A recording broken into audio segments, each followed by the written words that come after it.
नमस्कार, स्वागत है आपका विंध्य भारत में। मैं आपके साथ साक्षी। रीवा जिले की त्योथर तहसील की गौरवशाली गाथा रही है। यह नगर आदिकाल से पौराणिक मान्यताओं के आधार पर इसकी ऐतिहासिक गाथाएं रही है, जहां पर वैसे भी तराई अंचल का क्षेत्र होने के कारण प्राकृतिक सौंदर्य से हरा भरा रहा है, जहां पर मां तमसा की कलकल जलधाराएं एवं पहाड़ों की छटा पर श्री श्री 1008 श्री श्री सिद्ध पीठ मौनी बाबा महाराज काशीदास उदासीन गैवर्धन बाबा का यह आश्रम पहाड़ पर स्थित है, जहां पर बाबा जी की समाधि भैरव बाबा के पास बनी हुई है, जहां पर आश्रम के बाबा जो मौनी बाबा के शिष्य भी बाल्यकाल से रहे हैं, आश्रम को संचालित कर रहे हैं।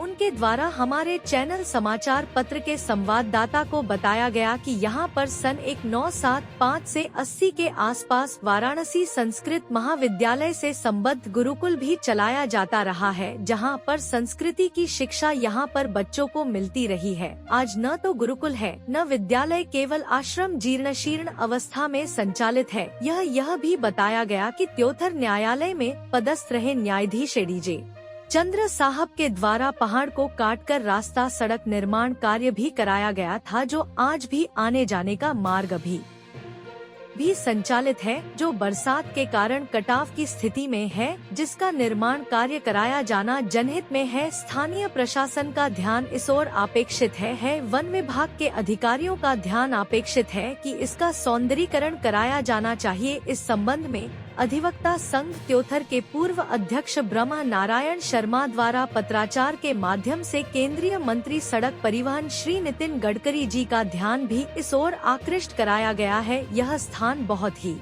दिव्य है, जो अधिकारियों की उदासीनता का शिकार हो गया है। जिला प्रशासन एवं स्थानीय प्रशासन का ध्यान इस ओर अपेक्षित है। आइए आपको सुनाते हैं यहाँ के स्थानीय लोगों एवं पुजारी जी की जुबानी पहाड़ से सीधे हमारे संवाददाता कमलेश शुक्ला के साथ दिनेश द्विवेदी की स्पेशल रिपोर्ट। ग्रामीण द्वारा ये बताया जा रहा है कि यहीं पर समीप में काल भैरव का मंदिर है। आपका क्या शुभ नाम है? हमारा पवन। पवन जी, आप कहाँ के रहने वाले हैं और ये मौनी बाबा के बारे में बताओ, और यहाँ पर कौन कौन सा स्थान देखने योग्य है? अभी यहाँ की धरोहर अब खत्म हो गई है, कोई आते हैं नहीं, न कोई जाते हैं। और नहीं तो पहले था, जब हमारे बचपन काल में मौनी बाबा यहाँ आश्रम लगता था, छोटे छोटे बच्चे पढ़ते रहते थे, तो मतलब लोगों का आना जाना होता था। आना जाना होता था जी। यहाँ पर त्योथर के व्यवसायी भी है, दीपचंद नाम है, इनसे भी मेरी मुलाकात हुई। दीपचंद जी, इस मौनी बाबा के जो पहाड़ के ऊपर हम लोग बैठे, इसके विषय में आप बताएं। यहाँ पे पहले बहुत अच्छी व्यवस्था थी, लेकिन अब सब खंडित हो गई है। मूर्ति यहाँ कोई आता नहीं है। शासन प्रशासन का ध्यान इस ओर नहीं जा पाता है। यहाँ तो बहुत अच्छा है, आप देखते हैं कि बिल्कुल प्लेन जगह है ये। अगर यहाँ पर किसी प्रकार के अगर सरकारी आवास वगैरह की व्यवस्था कराया जाए तो यहाँ पर तो बहुत बढ़िया रहेगा। मैं इन्हीं कहा जा सकता है भोपाल की पुनरावृत्ति यहाँ पर की जा सकती है। जैसे भोपाल बसा है पहाड़ों पे, उसी टाइप का बस जाएगा। सर आप बताएं थोड़ा से। भैया, यहाँ सन 1980 तक संस्कृत का महाविद्यालय चल रहा था। मौनी बाबा जी अपने तरफ से संस्कृत का महाविद्यालय खुलवाए थे। यहाँ बच्चे पढ़ने आते थे। बाहर से आचार्य थे यहाँ पर पढ़ाने के लिए बच्चों को, और मौनी बाबा ही अपनी व्यवस्था से 1-1 रुपये इकट्ठा करके उनको पारिश्रमिक देते थे। मतलब ये गुरुकुल, यहाँ पर गुरुकुल भी हो? हाँ, यहाँ बच्चे पढ़ते थे आके, संस्कृत महाविद्यालय था और जो काशी से जुड़ा हुआ था। हाँ। तो क्या मध्य प्रदेश शासन का या उच्च शिक्षा विभाग का ध्यान इस ओर कभी नहीं गया? कभी नहीं गया। या यहाँ एसडीएम मौनी बाबा के जाने के बाद इस तरफ किसी ने देखा ही नहीं। एसडीएम साहब ने कभी विजिट किया? तहसीलदार साहब ने, रेंजर साहब ने, या डीएफओ या और उच्च अधिकारी कलेक्टर वगैरह कभी नहीं आए? तो क्या यहाँ पर लोगों के रहने योग्य है? लोग रह सकते हैं यहाँ पर? इतना अच्छा स्थान पूरे देश में कहीं नहीं होगा। क्या शुभ नाम है आपका? मैं शंकर लाल सोनी।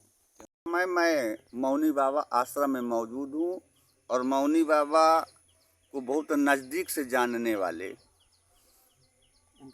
उनके शिष्य जो आज इस स्थान पर मौजूद हैं, विगत 10 वर्ष लगभग इनको हो गए। उस समय जब मौनी बाबा यहाँ थे तो इनका जो है स्कूली शिक्षा दीक्षा थी, जो बाबा जी के द्वारा हमें जानकारी। बाबा जी, मौनी बाबा के बारे में आप क्या बताना चाहेंगे और इस आश्रम के बारे में क्या कहना चाहेंगे? तो महाराज जी यहाँ थे, तो हम लोग यहाँ हायर सेकेंडरी तैथर में विद्याधन करता था। और मौनी बाबा महाराज बहुत बड़े संत थे, और वो जो है यहाँ बहुत सारी चीज़ें दे गए, लेकिन उनके समाधि के बाद उनकी समाधि कहाँ पर है? ये काल भैरव के पास में है। यहाँ से लगभग कितनी दूरी पर है? 1 किलोमीटर। 1 किलोमीटर पर। अभी हमारा चैनल उसको भी कवरेज करेगा। 1 किलोमीटर है। और यहाँ के लोगों ने यहाँ संभाल नहीं पाया। शिक्षा जैसे जगत यहाँ जो है संस्कृत विद्यालय थी, गुरुकुल से जुड़ा हुआ था।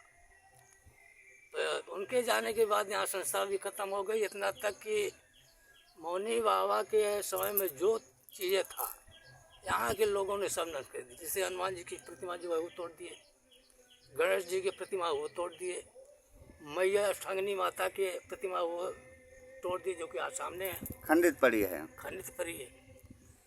पर ये जो है स्थान यानी हिंदुत्व भावनाओं से यहाँ के लोगों से जुड़ा है, और बिरले बिरले लोग आते हैं।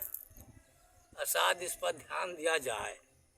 आज विंध भारत की टीम आपके आश्रम में पहुंची है, तो ये बहुत बड़ा दिव्य स्थान जहाँ कि यहाँ हर प्रकार से शांति मिलती है। विंध भारत बेगूसराय न्यूज चैनल आज इस स्थान पर आया है और महाराज जी से मुखाबिर हो रहा है कि यहाँ पर कैसा हो कि जो ये स्थान और दिव्य बन सके।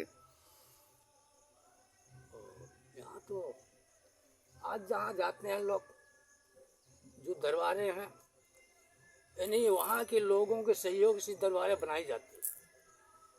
ऐसा कोई कार्य नहीं जो संभव ना हो, यदि यहाँ के लोग चाहें। आसपास के यहाँ के एसडीएम साहब और तहसीलदार, रेंज अफसर, जिला कलेक्टर आदि लोगों से आप क्या अपेक्षा करना चाहेंगे मौनी बाबा के लिए?